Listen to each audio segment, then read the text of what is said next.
everyone. Our seminar speaker today is John Hughes Clarke from UNB. Oh, you want to introduce him? Go for it.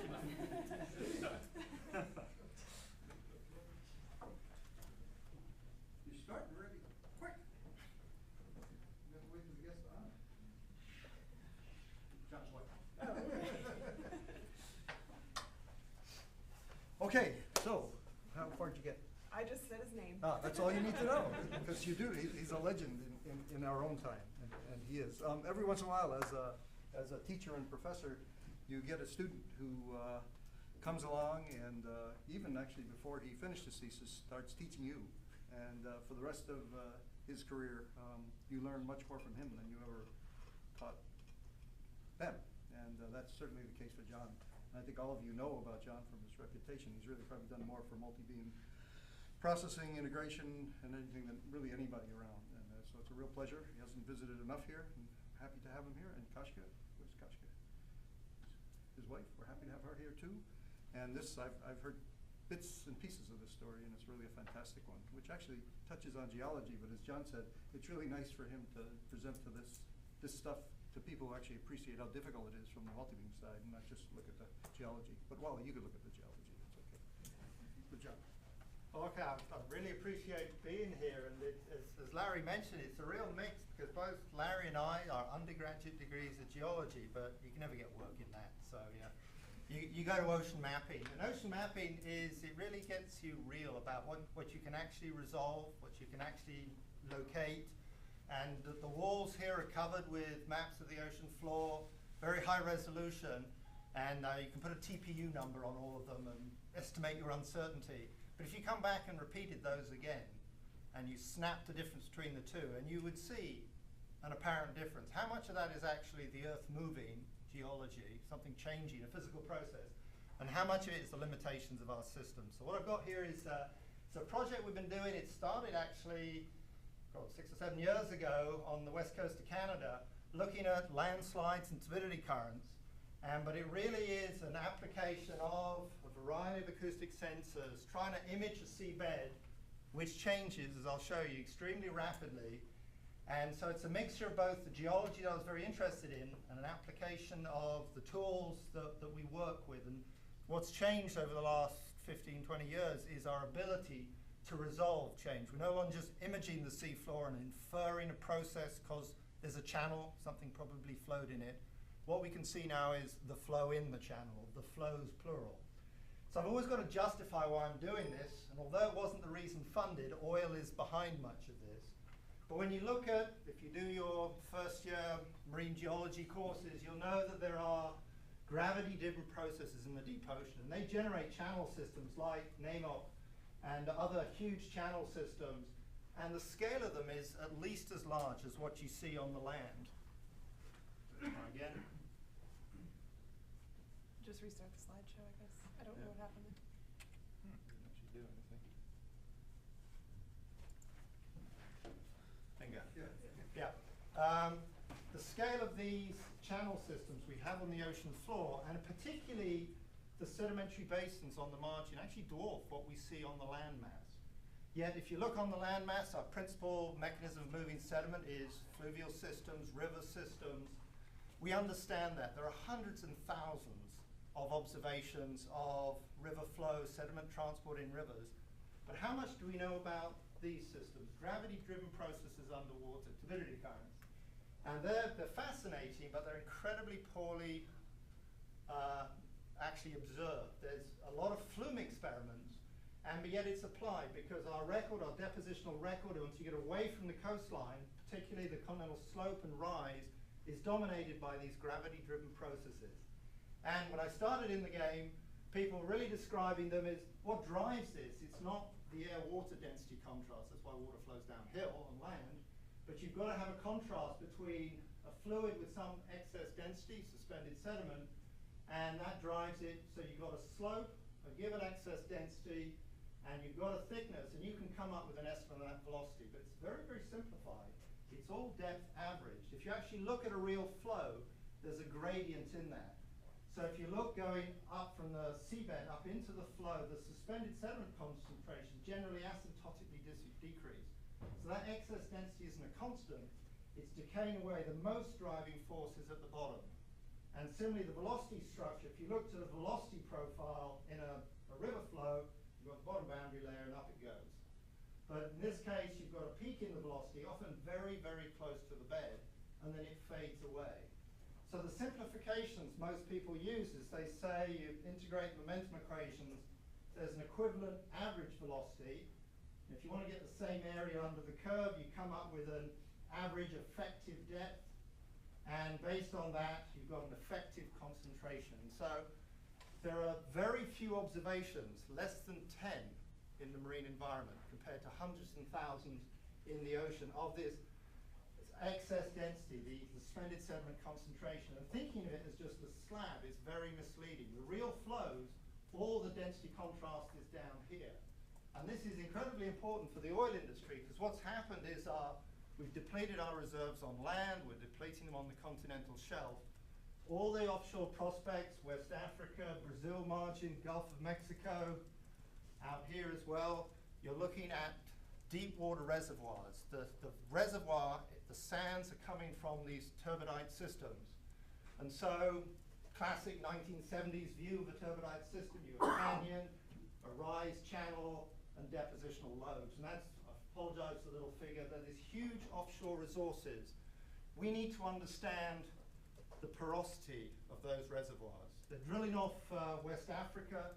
Their prime target are buried, abandoned, deep sea channel systems.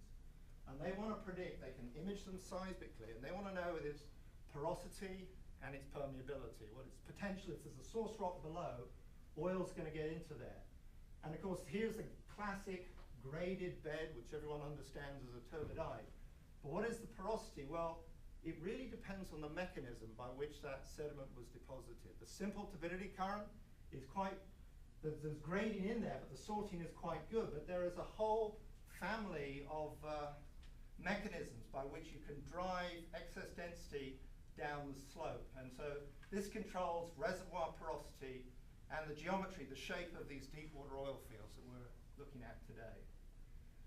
And so there is a low density turbidity current model, but if you read the geological literature, which is constrained primarily by outcrop, not by observations, there's a whole bunch of gradation in mechanisms. You increase the excess density, the upper limit is the debris flow, which you can effectively think of as a slab moving.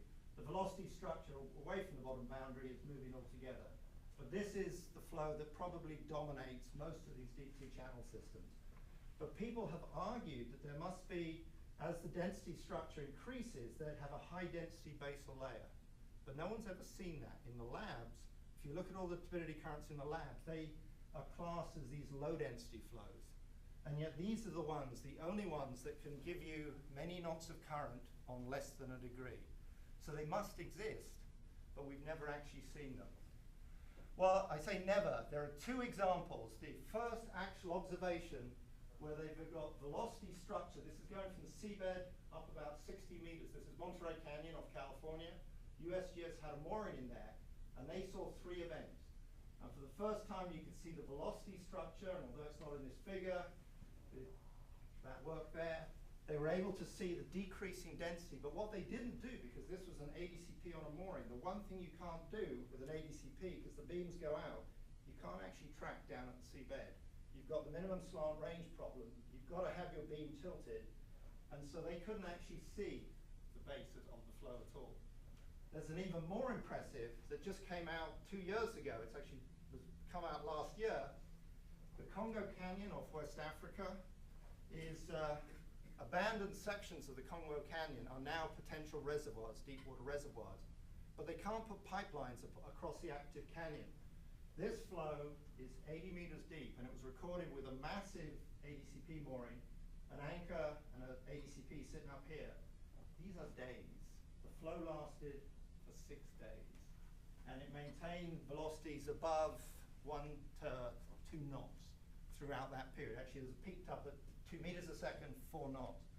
These are enormously important. They're how those reservoirs are formed, but yet we've never really seen them. We have 2 almost complete observations. The rest are just the occasional cable break because they're so destructive. Monterey Bay Aquarium has spent an awful lot of money trying to instrument the Monterey Canyon, but the one thing you can't do is put instruments in front of these flows because they get completely destroyed. The velocities are high, particularly that basal boundary layer is so dense that it'll rip everything out. You can't put a pipeline across there either. You can't put a telegraph cable across it. So that's kind of the reason. So where have we been operating? West coast of Canada, Seattle's just there, Vancouver Island. This is an area which some classic papers in the late 80s, Dave Pryor and Brian Bornholt started looking at these very remote fjords, Knight Inlet and Butte Inlet, and they saw the first evidence of turbidity currents, not in the deep ocean, but in depths of just a few hundred meters. I'll show you work from the Squamish Delta into Howe Sound, there's a fjord there, and Phil Hill's worked on the Fraser Delta here. With 2 million people here, it's very relevant what sort of landslides are happening just here, especially with the next megathrust earthquake. So let's look at those 4 locations, and we're looking at 10 kilometers of the fjord. We're starting at the delta at the top in every case. These are the Knight Inlet and Butte Inlet, and you notice these entrenched, deeply incised meanders. They look, other than a scale factor, just like those UNCLOS surveys you've got out in the corridor there. The Squamish and actually the front of the Fraser look quite different. The channel development is much less pronounced. It's actually, there was a heavily entrenched channel. It's been abandoned. These things change over a matter of tens of years. And here you have all these bedforms out here, and this is where we're going to focus on. Actually instrumenting flows in a depth we can actually get to. It's not in thousands of meters, and getting results in a few days. So I said, Pryor and Bornhold looked at this. They saw peaks of about 6 knots, up to 30 events a year. So if you want to see a turbidity current, rather than wait 10,000 years in the deep ocean, come to one of these locations. And Phil Hill has been doing repetitive multibeam surveying of the Fraser now for over a decade, a series of difference maps which have all sorts of artifacts and errors in them because of refraction problems. Imagine surveying off the front of a delta as the tide changes the freshwater saltwater boundary. Well, they've now actually got a cabled observatory here. So with a fiber optic, it goes back to the shore and they can monitor continuously. The only thing you can't do with a bottom-mounted instrument is put it in harm's way. And so the one thing they can't do is actually instrument the interesting area. As it happens, it's still destroyed anyway because it turns out there are sheet flows there. But in the Squamish, where we've been working, I'll be looking at this section here, going down to about a maximum depth of 200 meters, but starting at low tide in about that much water. This is the area, it's a fjord, the river's coming in here and it pumps in 1 million cubic meters of sediment a year. Man has decided to move the river conveniently, so it's like squeezing the end of a garden hose. It all comes out of that location. And then you've got this flume going on for 16 kilometers. So what does the floor of that look like? Well, let's just pick a section out and present it to you. That's obviously the edges of the fjord. You can see the canyon, the channels coming in here. And I want to plot it with some data you've collected here at CCOM. This is some of Jim Gardner's data from the Western Marianas Basin. Other than scale, I hope you'd see very much similar morphology. The scales here are already 2 to 3 orders of magnitude larger than a flume. One of the problems in a flume is when you've got a flume the length of this room, grain size can't scale that well. Viscosity, those sort of processes become a problem. You can scale it up by a factor of 1,000, and the only difference between this and the deep Western Pacific is, of course, scale. The slopes are identical. About 10 to 100, that's a kilometer. That's 50 kilometers, we're in 150 meters, 4,000 meters. But otherwise, very, very similar. The only difference is if you went there, set up an experiment in 4,000 meters of water, you'd probably have to wait 1,000 years for an event. Maybe 10,000, maybe 100,000. So it's not very practical. Here, when the sun and moon align on the spring tides and when the river's flowing, you'll get an event a day. In fact, you'll get up to 7 to 10 events a day. So you can instrument this and actually see the process that you have to wait thousands of years in the deep ocean for. So this is what it looks like. This is the river coming through. That's the training dike. There's a 5-meter tide pumping here. At high tide, all of these intertidal areas disappear. That's the lip of the delta. In principle, you can walk from there to there because it's only this low water springs, but there's a 5-knot current there, so you can't. and there's 3 big channels running off into the fjord. So what we've done is we started off surveying this originally every couple of years, then down to every 6 months. This is the discharge of the river. During the winter, everything's frozen, the snow melts, you get the classic spring freshet, but then the glaciers up at Whistler start melting. And so you have this sustained discharge of peaking up to 1,000 cubic meters a second throughout the summer from about May till the end of August. Then it goes down again, you get these big storm events in the fall sometime. And then the next year up it comes again and down. So you survey it, there's the 3 channels, there's the delta front. You can walk in the spring, in the autumn, and you snap a difference. And what you see is clearly, in this case, the whole lip of the delta disappeared.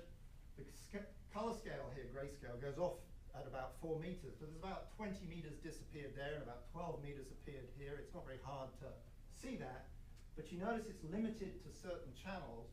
And when you get to the mouth of the channel, you've got this distributary fan down here, and you see these bedforms developed on it. Goes over the winter and almost nothing happens. There's a small little event. The following summer, it's active again. In this case, it completely regrows the nose of the delta. And in this case, because that was cut back, these channels were deactivated for 2 years. They're now back active again. So we know this happens in the summer, but how does that happen?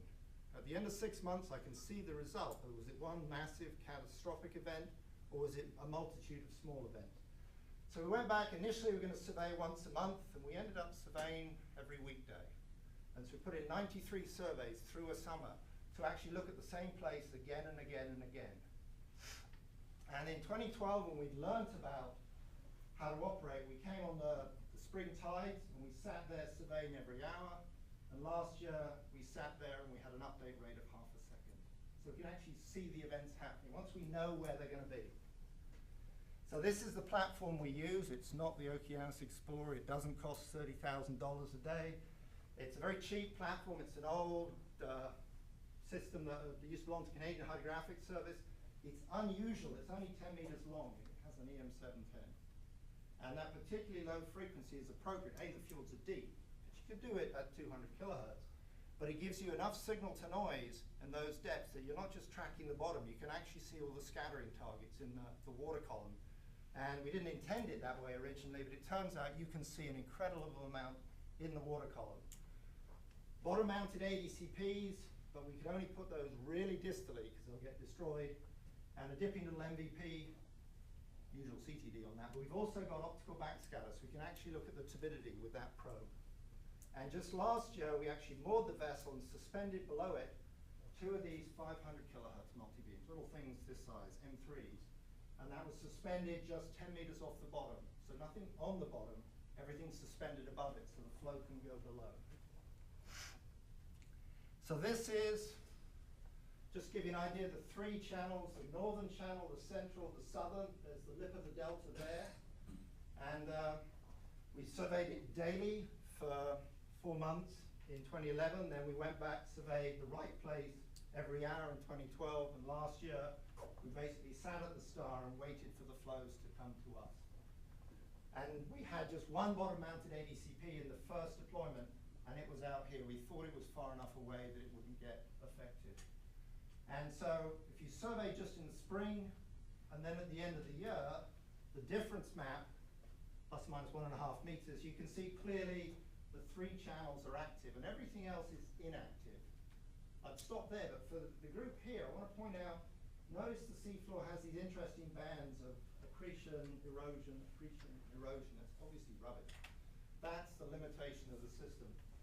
We're basically trying to resolve a seafloor that's accreting a few decimeters or deflating, but the challenge is, are you sure your observations are true, or is it actually you've got a tidal problem or a refraction problem? And so that's what drove a lot of it, certainly the funding. If you, instead of over 6 months, you just looked at one day, what you see is on a single day, you might have 1, 2, or even 3, in this case, of the channels active. So if we just take a profile of the differences down that channel from A to B, this is A here, you can see the depth change. This is plus or minus 1.5 meters. As you go through all those bedforms, they've moved you can see there's a difference. It's worth a couple of decimeters plus or minus. But the challenge comes out here. If you've got a flow coming through there, you're expecting to see a sheet of sediment distally. But the deposit's only about this thick. And you have to remember you start at 0 meters and you're about 200 meters is just here. And so can you trust, when you go down here, you'll notice it's slightly brighter, then it gets darker again here. Is this deposition? Is this what I'm measuring? And you've got to be really careful, because what is the capability of the system?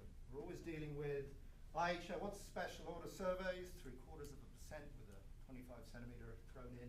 Plot that on this as you go deeper. We're looking for features that are a tenth of special order accuracy. So basically, we cannot trust that. And if you look at the patterns here, you'll notice they tend to follow the ship tracks. So this we can trust, because even though it's actually well inside special order, they're very short wavelength features, they're coherent. So that's what actually funded this. This wasn't funded by geology at all. It was funded as 4 masters completed, as 2 PhDs ongoing in the area. It's all about geomatics. You'd never get this funded for geology. So that's on one day. Well, let's take a look as well. We have the ADCP. So let's look at some of these. Here's a day. There's one day minus the previous one. This ADCP here, I should show you, explain. We're sitting on the bottom, looking up about 40 meters, and you're looking at 8 hours worth of data when something happened. When that went off, sometime in the 24 hours, this all of a sudden had a kick in velocity, went over 1.5 meters a second, 3 knots, lasted for about 20 minutes, then the velocity dies away. But you can see this is volume scattering sinks. Don't trust the calibration, but it's reduced at least. And it's telling you that you have significant suspended sediment. Basically, the plume dies away. So that's on one day. Let's look on another day. A different part of the delta failed, the channel moving again. Slower velocity, slightly longer duration. We've actually got 20 of these. Let's look at another one. It's a thinner flow, and you can see multiple pulses of events. And you can basically, we've got 20 of these, and we can compare the flow with the difference over that day. Some of them are particularly thin, and we're very curious what makes these ones different. And again, instead of having one observation, we now have 20 flows with sampling, in this case, every 30 seconds. We start to get a feel for not just the type of flow, but the variability of flow. And if it was like this, did something funny happen up there? We can actually try and lock the two together. There's another one, a thicker one, and this last one is the most interesting. It wasn't the last of the year. Pretty normal flow, and then all of a sudden, inside a single epoch, inside 30 seconds, it just turned off. It's actually working fine, it's pinging away, it was just buried. And so something else happened that's not a turbidity current that came down and it just completely buried the instrument. The instrument sits about that size, and we had to pull it out of the mud. We were very lucky to get it back. On that particular day, the largest bit of the delta disappeared, 150,000 cubic meters. But most of it didn't go very far. We find the biggest differences rarely propagate very far. Some of the most impressive turbidity currents actually have really rather pathetic looking flow structures. And yet this one, something else happened. So we can't ignore the fact that it isn't just low density turbidity currents. We've got other processes like the debris flows that people have inferred for years. So this shows you 2011, May, June, July, August. You can see the tidal range, the springs and the neaps. This is the river discharge rising up in the spring. You get these peaks of snowmelt or rainstorms. And we surveyed 93 times, so we've got 92 differences. And every time we see one of those channels active, we've marked it. So north, central, and south channel. You can see that the north one started happening. In fact, most events happened on the north one, but the south started later. What triggered these? Well, of those 103 events that we're able to see, how many of them, and the only north channel events would we see with the ADCP, how many of them were actually seen as flows 2 kilometers away? A subset of them. The yellow period was obviously when it was buried, so we don't know what happened, and we pulled it out at the end of the yellow period. What we found is there's 2 most reliable mechanisms for triggering a flow. These ones here are basically correspond to low water spring tides, and I'll explain why in a moment. And later in the year, when you start to get these surges, those also, that's JD1, 81, that's when the most of the delta went off. So if you have a massive surge, the lip of the delta tends to disappear. But you've got to remember that those are 5 events. They aren't necessarily the most powerful for the turbidity current. We have another 80 events going on. And so there's much more. It isn't just a significant failure. The old idea that you had to have a significant slump to get a flow isn't true. For many of these 80 events, you'll find almost nothing happens at the lip of the delta. These bedforms just start moving greater and greater as you go down the slope. So there's something else coming off. People have inferred hyperpictal plumes, sinking plumes of suspended sediment right from the river water. And of course, low water springs was the key for many of them. They definitely occurred at that period. And the reason is, of course, you're looking at the lip of the delta here. You can see the end of the training dike. From A to B, that's chart datum. You're standing on the intertidal sandbank here. In principle, you can walk over to the other side. But it depends on the tidal range. If you look at the range of the tides, a typical neap tide range, you've still got almost 3 meters of water in the channel. So even at low water there, the off-delta currents aren't terribly strong. And so we actually can drive, because the Heron only draws a meter, at high tide we can steam up the channel. We can actually map the fluvial, effectively bedforms, in the channel. And we can see that they don't move during the neap tides. But when the spring tides happen from here to here, what you'll find is at high water it almost holds the river back. It's on the river discharge. But at low water spring tides, you've still got 1,000 cubic meters a second, but you're squeezing it through this tiny channel. It actually blows itself a new channel. But in doing so, the velocities that we're seeing are over 5 knots. Jet skis have trouble going up the river at that point. I should mention, this is, you can see those little dots, this is the kiteboard capital of Canada. And they at 30 knots plus don't really care about the tides. So if we take a look at the lip of the delta, again, there's the end of the training dike. That's the lip. It's almost flat here, and then it drops away. You're 50 meters and about 100 meters here. You notice you can actually see where the peak velocities are coming out. You can't really see the lip of the delta. There's actually standing waves at this location. But now that we've surveyed this at the top of the tide, we can bring our platform in and we can survey right up to the edge of that. If you run aground, you just bump sand, it doesn't matter. And you can drive up the river. So if we take a look at that area there, and just show you as an animation. So this is the lip of the delta here. We'd only go up the river every couple of days. Beginning of the year, just watch the delta lip grow, and then occasionally it'll collapse. But take a look at the bedforms in the channel. And at first when I built this, I thought I've done it backwards. You notice the bedforms are going uphill? It's kind of counterintuitive here. Subcritical bedform, a dune or a ripple, the lee face migrates down slope. These are supercritical bedforms. They're actually beyond anti-dunes, and they go backwards uphill. So that just gives you a qualitative feel of what's happening. You've got delta lip progradation punctuated by discrete missing masses, but even on a quiet day, you'll see these bedforms creeping up. If there's a big collapse, you'll find the bedform population is completely replaced. So just to give you an idea, when you can afford to do daily surveys, you can actually really start to see the process, but this is only once a day. Let's take a look at these flows now. These were the ones that were collected out in 150 meters of water. I think you'll agree these are thick flows, sort of 20 meter thick, they're pretty similar. These are thin flows. What's different between those two? Why is it like that? And we have no physical samples. It's very hard to get suspended sediment. You have to be there. You try and do it remotely. Acoustic scattering strength is a guide, but careful if you change the grain size, the calibration goes off. Optical backscatter is a guide, but again, change the grain size or even change the grain color. Optical backscatter is very frustrating.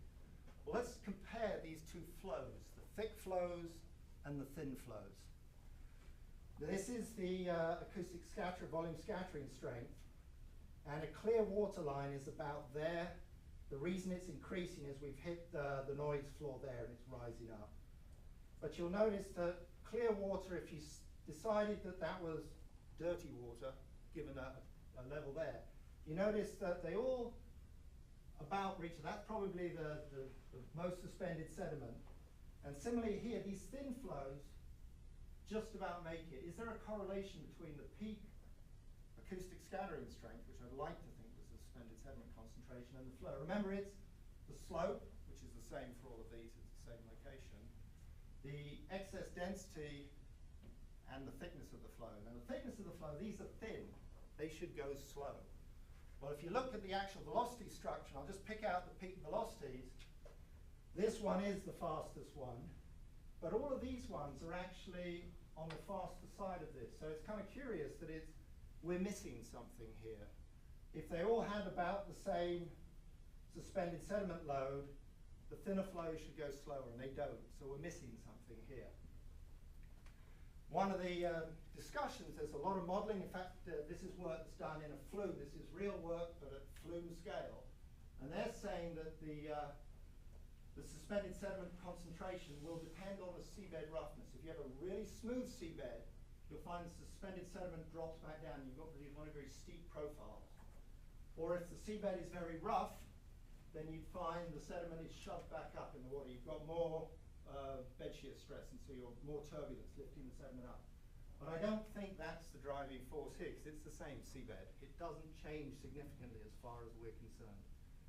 The other one is grain size. This, again, this is suspended sediment as a function of height. If you have fine grain sediment, you'll find it's a much more uniform distribution. But if you have a coarser flow, you'll find that it increasingly asymptotically, all the sediments packed down to the bottom.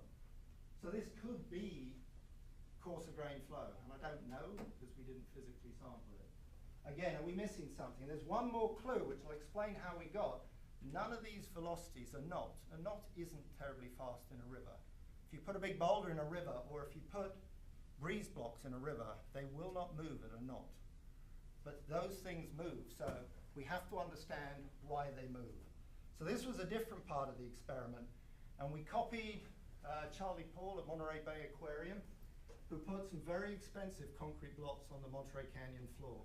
He put an acoustic transponder in there, $20,000, and tracked it. And it didn't matter for them if it disappeared. We went to Home Depot and got some concrete blocks, but we dropped them on the floors of the channels. And the question is there anything going on that will physically displace one of those blocks? And the way we did it is we suspended above them air-filled spheres at different spacings. And this was the thesis of Carlos Marques, a Portuguese hydrographic service officer. So this was the idea. You're about to shove the blocks into the channel. You've got these three buoys suspended out there. So it sits on the seabed, and you've got these three scattering targets, which should be easy to see if there's nothing else in the water. But if you actually take a look, this is the seabed, this is water column from the 710. There are these plumes of gas rising up. Where are the targets? Hopefully we'll see them there. So it's kind of hard. It would be a really tough job to actually go through all that data and find 3 dots amongst a lot of noise. But what Carlos did is he built a match filter. Because we knew the physical spacing of them, he could hunt through hundreds of megabytes of water column and lock onto the solution. So what he's able to do is pick out the targets, and of course, as long as you've got the depression angle, the transmit searing, the two-way travel time and refraction, you've got position. So we track that every day. And so you can tell where it is. RMS uncertainty is about within a 2-meter circle, let's say. And then you could track them again to see where they moved. So we're able to track these targets and see, most of the time they stay where they are. But, and I'm just going to flick through this fast, but these were the 6 we put down. And on certain days, we could see the change which channels were active. We could see how much the channels were active.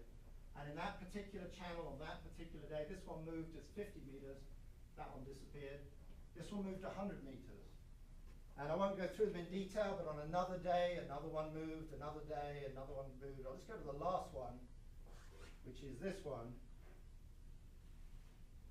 What can drag 2 concrete blocks 250 meters? Not a 1-knot current. So there's something else going on. There's a process. Go ahead, Delaria. Did they just move, or did their depth relative to the bottom change also?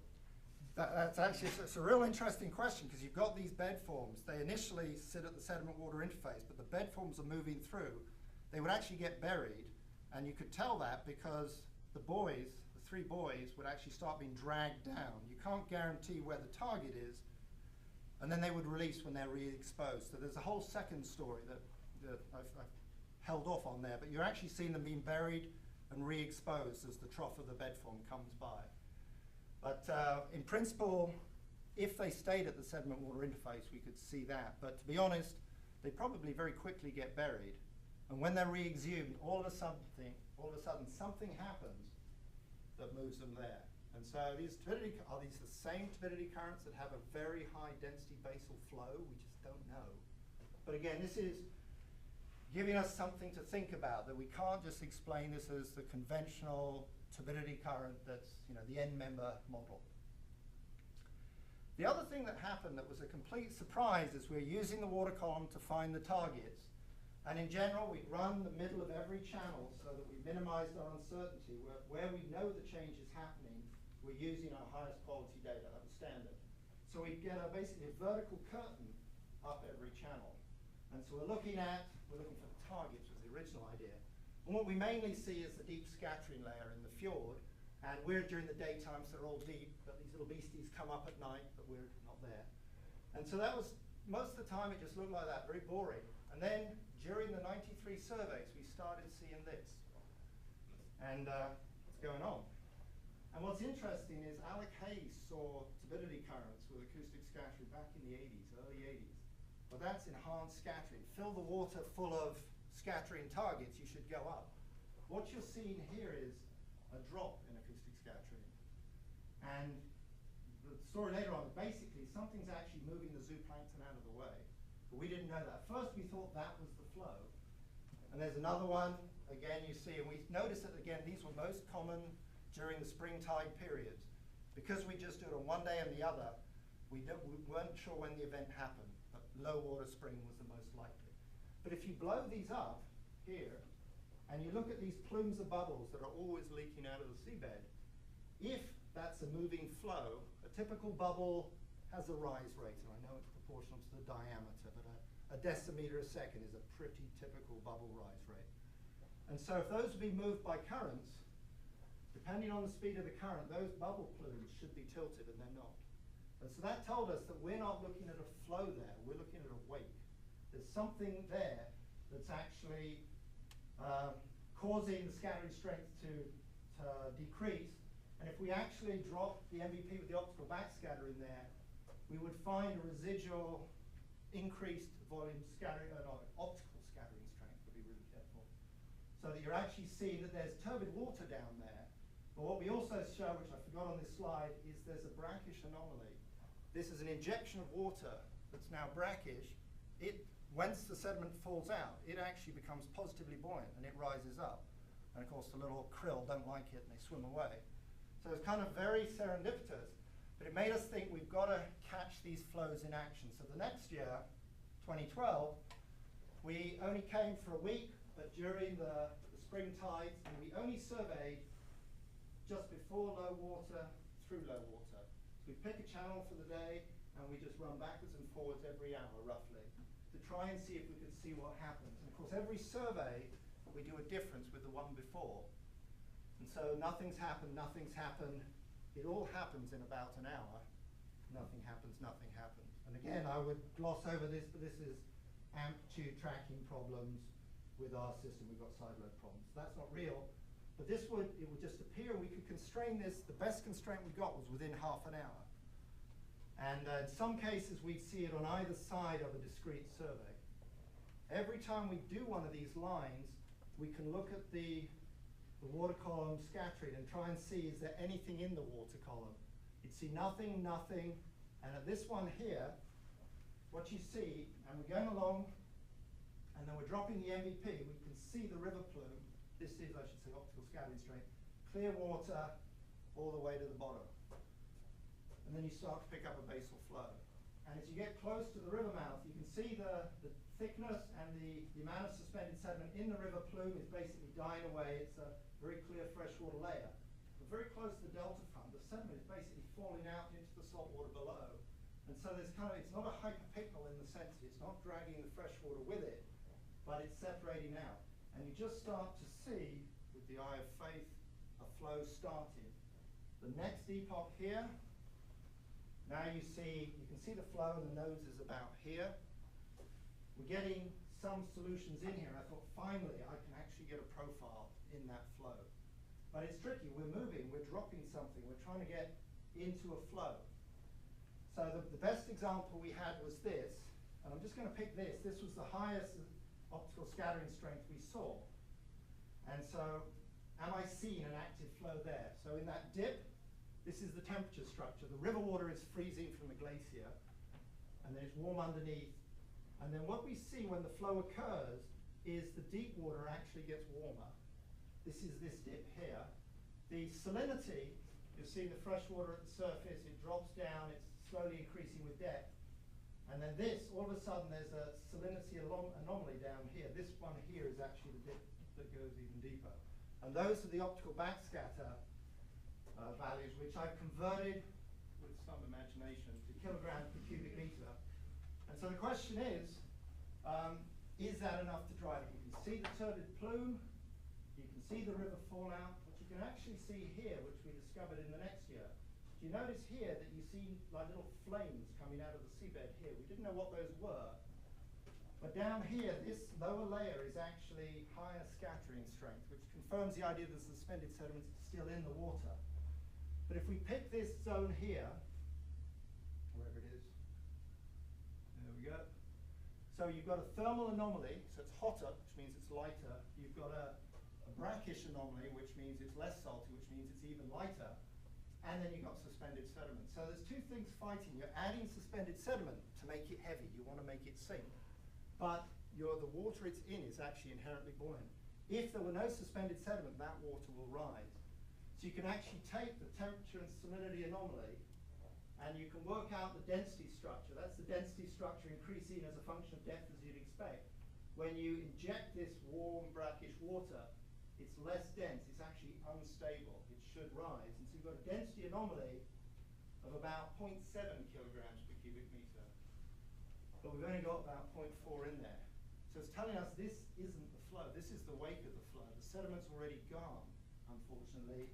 And what happens in its wake, as the sediment goes out, you're left with an inherently buoyant plume of water, and it'll rise up. And that's what pushes the plankton out the way. So it's very serendipitous. We had no idea.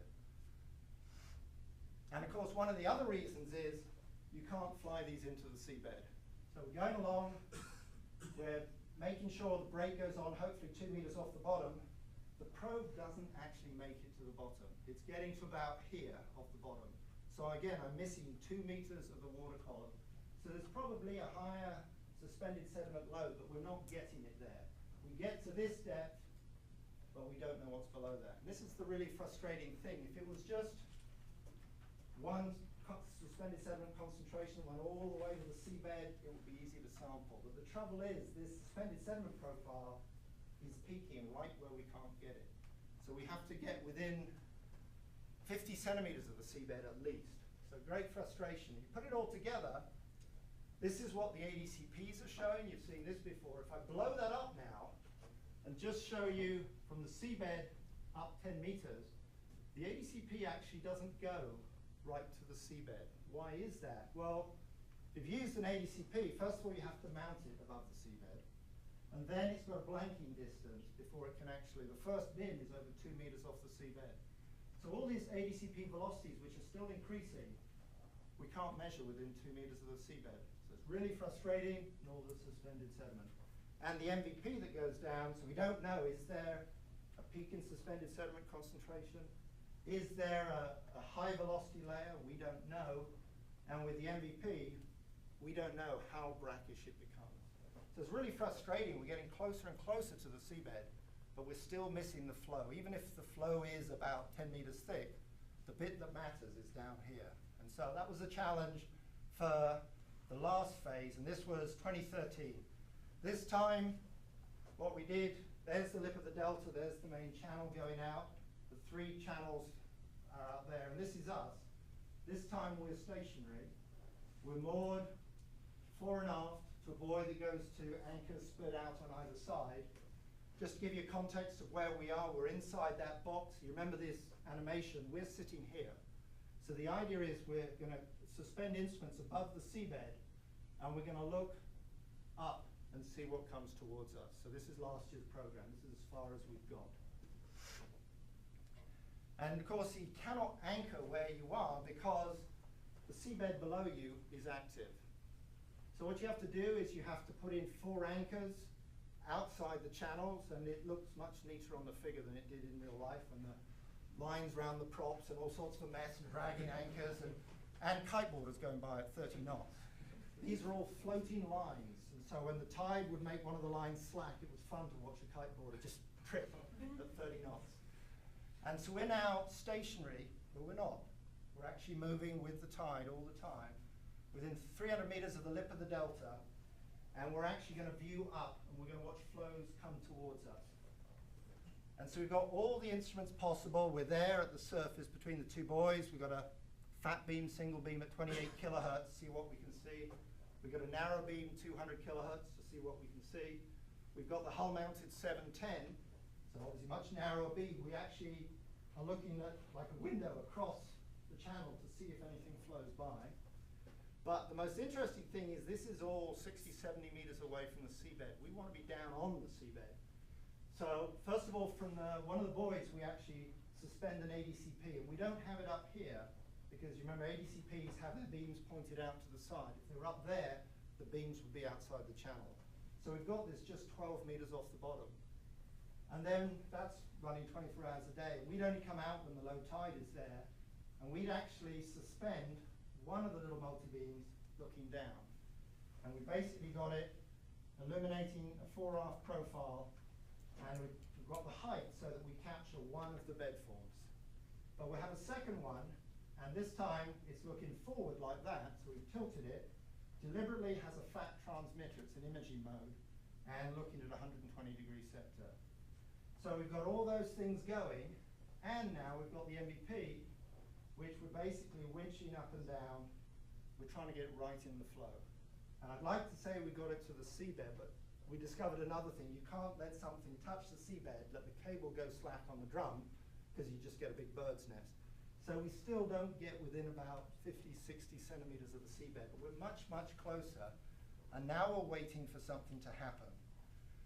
Well, let's look at the surface-mounted systems. What do you see as a time series as something comes through us? This is showing you 15 minutes from left to right of the screen. This is from 50 meters below the surface to the seabed, which is here. This is the suspended package giving us an echo, so you can see where the instruments are. And this is the passage of a flow seen at 28 kilohertz, so the wavelength, something like that. This is the 95 kilohertz. This is the central beam of the 710. You can see it far more detailed, and you actually see these features rising up. These are actually bubbles. And at 200 kilohertz, again, jumping wavelengths, we're down to a few millimeters now. You can see the same feature at 3 different wavelengths, also different beam widths as well. So what do we see? You can see these bubble trajectories that in the wake of the head, not preceding the head, but in the wake of it, it rips up the seabed. And I should mention at Squamish, the seabed is just loaded with rotting leaves. It's a typical British Columbian forest, dragged down the river, buried organic matter, and it's rotting like crazy. That's why the seabed is just streaming gas. So every time you rip the surface of the seabed away, you release massive volumes of gas. As well as the trajectories, some go straight up, some have this kind of strange profile, which if somebody here knew how to model the resolution of a bubble, it'd be interesting to see what that is. I don't know, I just observe it, but in the wake, you start to see these little flame structures here. There seems to be extra release happening significantly after the event. So the next thing to view is, remember the vessel is here, imagine the cross-section of the channel here. So what we're going to do is look at that part there. And I'll just play it as an animation. The flow's already gone by, you can see the release of gas. This here is just a continuous stream of gas, but wait, when the bubbles finish going away, that's just a school of fish to confuse you. So So let the animation cycle around and wait for the head of the flow, school of fish again. There's the flow. In the wake of it, there's massive release, but you'll notice that certain points on the seabed are just gushing. I should also mention this is speeded up 20 times, so it looks much better. But so you can see all of this, and one of the questions is that making it easier to suspend sediment? If you fill sediment full of air bubbles, you're obviously decreasing the grain-to-grain coupling.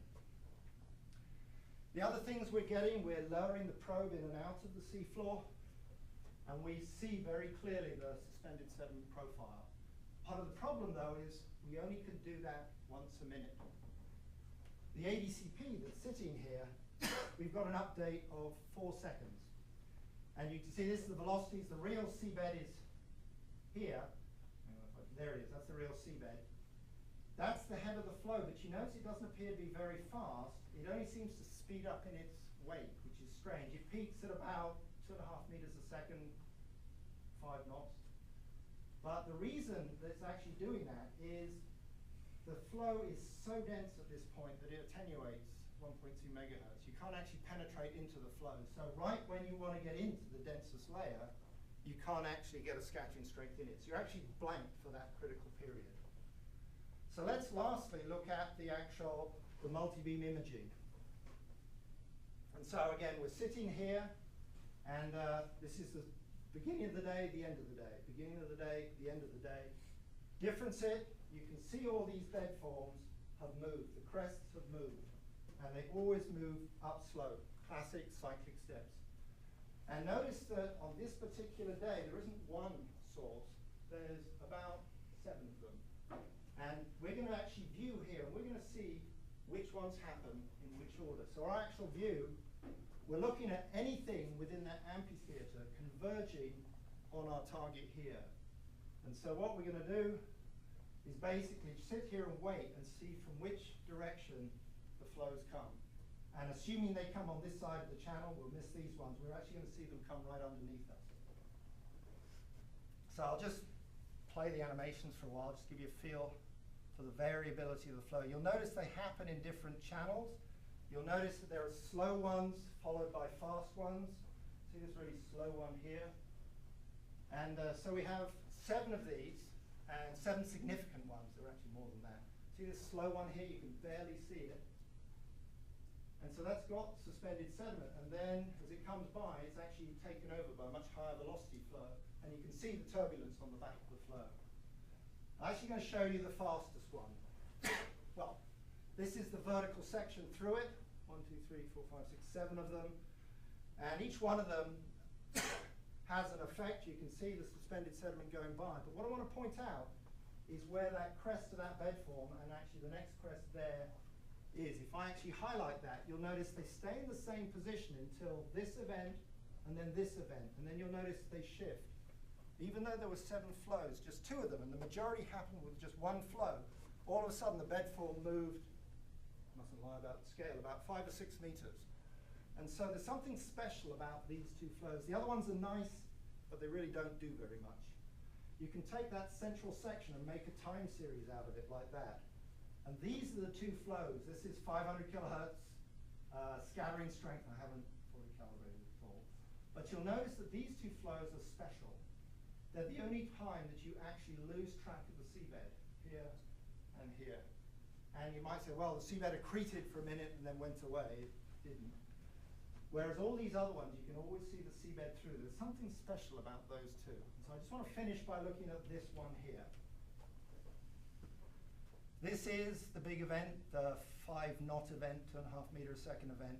That's the preceding event, which is not particularly turbulent, but it's succeeding in going downhill quite nicely. And then the reason this was the most powerful is we had flow in all 3 channels. The reason it built up is they converge. And so there's multiple triggers happening all the time on the lip of the delta. The successful ones are where they happen together or they overtake, they basically cannibalize the weak flows ahead of them. They inherit the excess density of the flow in front of them. And so if we look at this section here, I'm just animation showing you this. I'll let you watch that, but the initial event, what happens is you'll see you lose track of the seabed, and then something appears, you actually lose track of it again, and it gradually comes back. So that's before the event. There you lose track of it, and then something just here starts to appear. So what I'm going to do is I'm just going to show you the head of the flow. You lose track of the seabed, and you just start at the end. You'll just start to see an interface just starting to appear. It's actually just here. And now I'm going to show you the wake in there. And this is only 20 seconds, I think. And you're going to look at the next minute and a half. This is the later half. What you're seeing is, there's the event, but you see this feature here. You'll see it, and it actually migrates up towards the head there. That isn't the sediment water interface. What you're looking at is the top of what's called a traction carpet. This has been seen by the Dutch in plumes in laboratories there. That each one of these cyclic steps, the flow goes supercritical on the lee slope, and there's a hydraulic jump here. They're all steady state, so the hydraulic jump stays at the same place. But what we see is the first flow comes in, the hydraulics jumps there, and then it migrates up and dies away. And it all happens in about a minute and a half. So the words about it, and one of the big disappointments is we cannot actually get into that flow quick enough. So we're looking for 2014 and beyond, how can we actually sample this enough and sample that last 50 centimeters or so? And there's some suggestions. I'll be really open to suggestions. And even those dipping probes, what happened, these are 5 of the events. These are the speeds of the event. These are the 2 fast ones, 2.5 meters a second. The dipping probes, you can see this is suspended sediment coming towards the seabed. Nothing separates these ones at 2.5 meters a second from the one at the end and the one here. So we're missing something. So it's still, unfortunately, we haven't got enough. So I'll finish in conclusion. We've got multiple flow scales. Don't think of it as the turbidity current. But you've got to think of an event. Imagine an earthquake trigger in the head of a canyon system on the east coast here. You'd have a series of small events flaking away, and they build up. But only a subset of them have what it takes, this high-density basal laying. We can see it, we can't measure it, unfortunately. We have the hydraulic jumps. A lot of them just decelerate. They don't go very far. And the gas release. So the flows are interesting, but there are multiple ones that contribute. The bedforms, though, they go uphill. Everyone's very excited at the cyclic steps. But they're not steady-state flow. It's a surge that all happens in about a minute and a half. And there are multiple flows, but only a subset of them actually matter. And what's interesting, people want to say, I've seen this in the Marianas, I've got a wavelength. What does that mean about flow? You have to remember that these weren't formed by one event. They inherited the wavelength from the previous event. So it's a little bit disappointing. And initiation, you notice that some of these areas, this is the lip of the delta, those are the 7 events. Some of these are prograding while you can trigger an event. Some of these retrograde. So there's something else going on. And the big thing I'm seeing is this convergence of flows. And what we're going to do this year in a month's time is we're going to go to Butte Inlet. We're going to start working in this environment because it's got these entrenched channels. So I'll stop there if there are any questions. A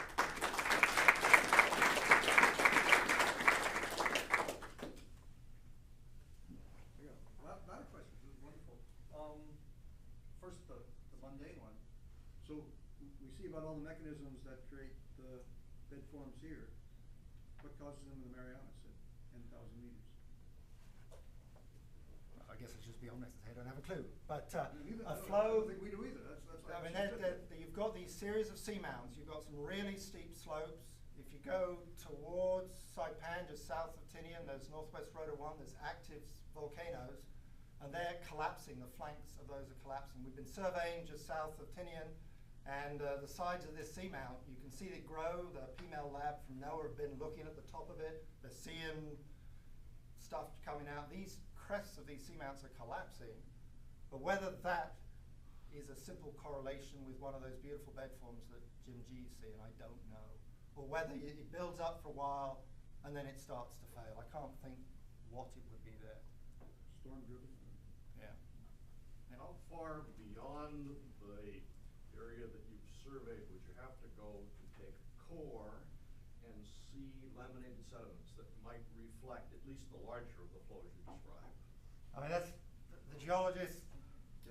Everyone said, well, what's the depositional record of this? And I'm very fortunate Phil Hill at the Geological Survey let's go back so you can see it.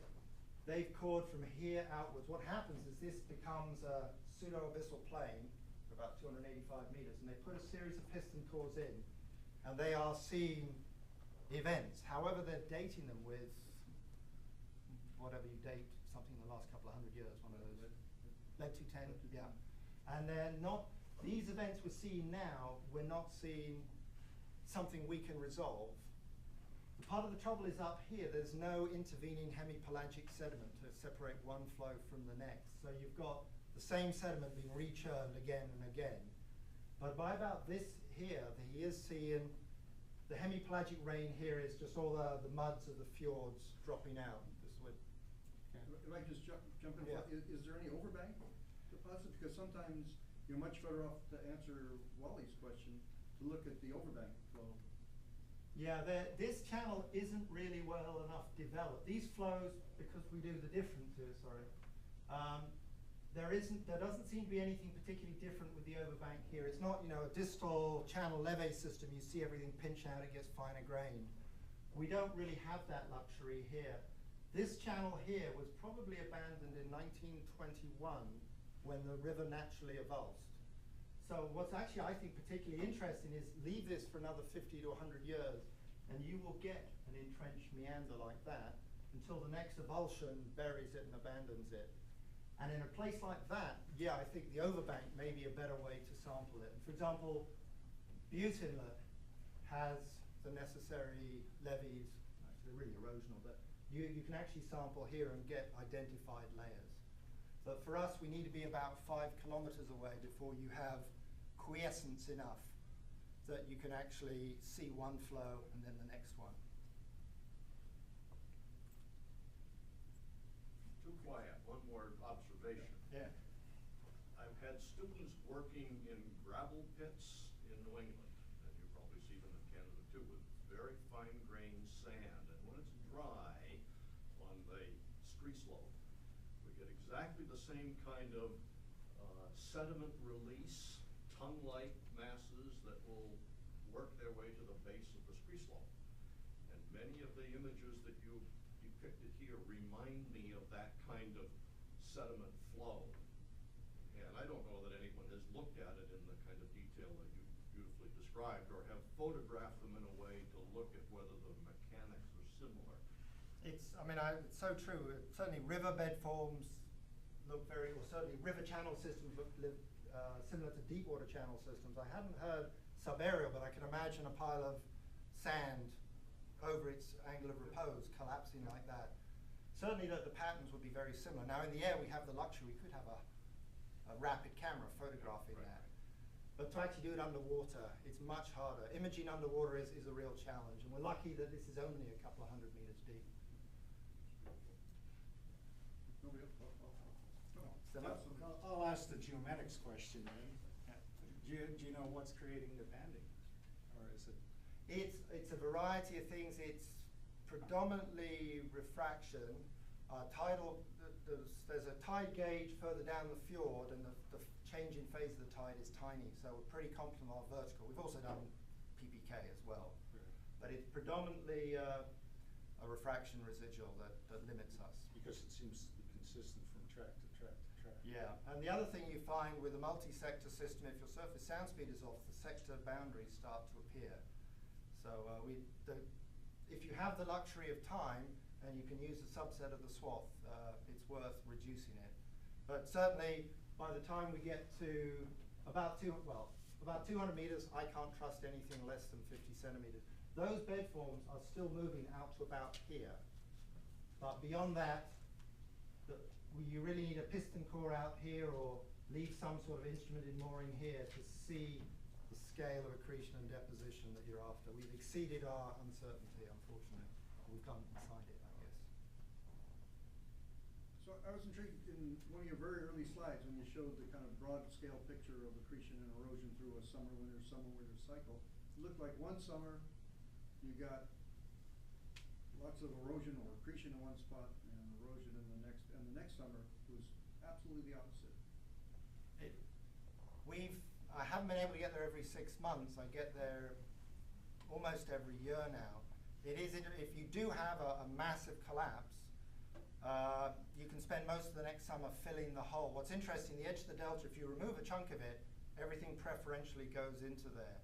So it is a cycle. There's a chap at Simon Fraser who's been looking at that delta. What's interesting, where the delta is now, 12,000 years ago, it was about 20 kilometers up the fjord. And he's got a progression rate, I think, of 4 meters a year.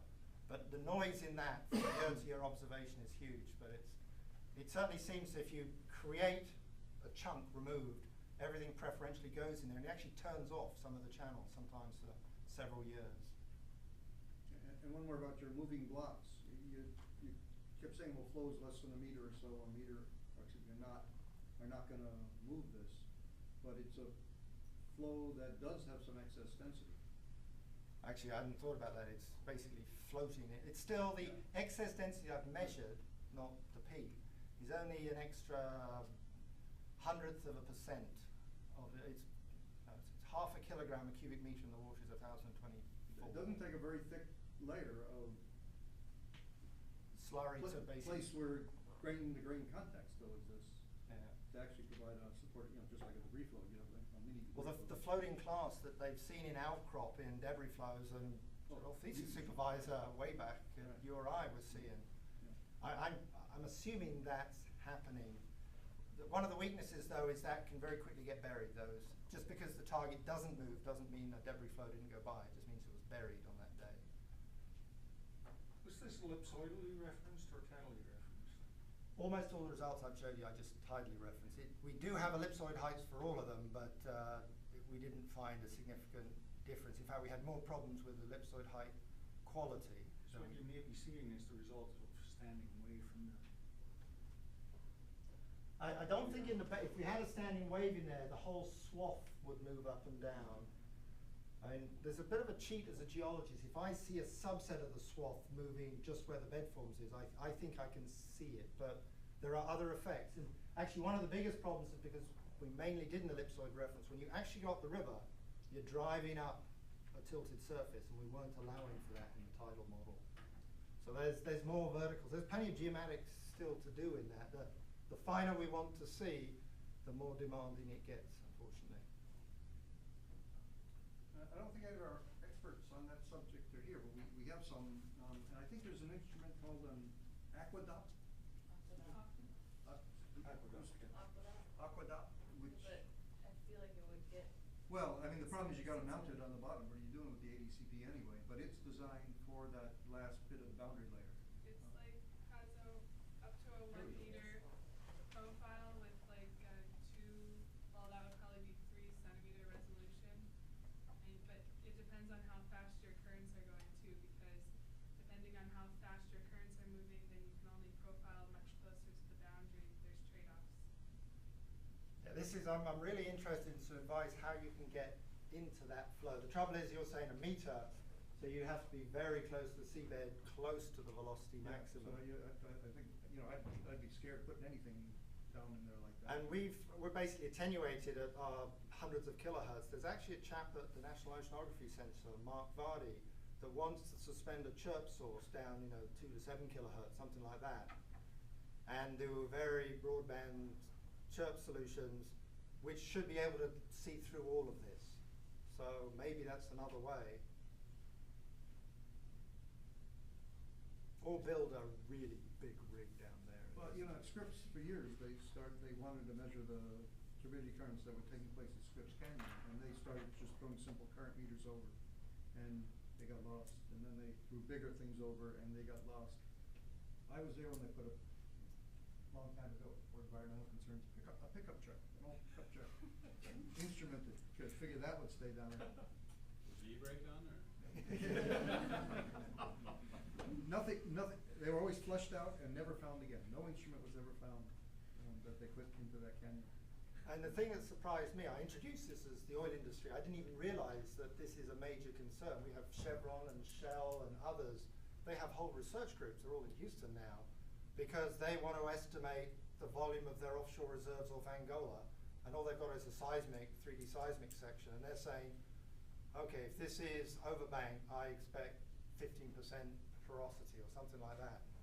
so all of us, what we're hoping is that they'll also encourage innovative ways. There's Mbari, Charlie Paul, he has some engineers there, they're building, basically they look like bowling balls, and they're filled with gravimeters and angular rate sensors, basically an IMU that they can afford to throw away. And they drop it into the seabed, and it will roll with the flow. And then you can come and talk to it, and it'll tell you its entire acceleration and angular rate history. And so you can, in principle, watch this bowling ball going down the channel. So budgets may get us closer. Okay, anything else? Let's thank John again.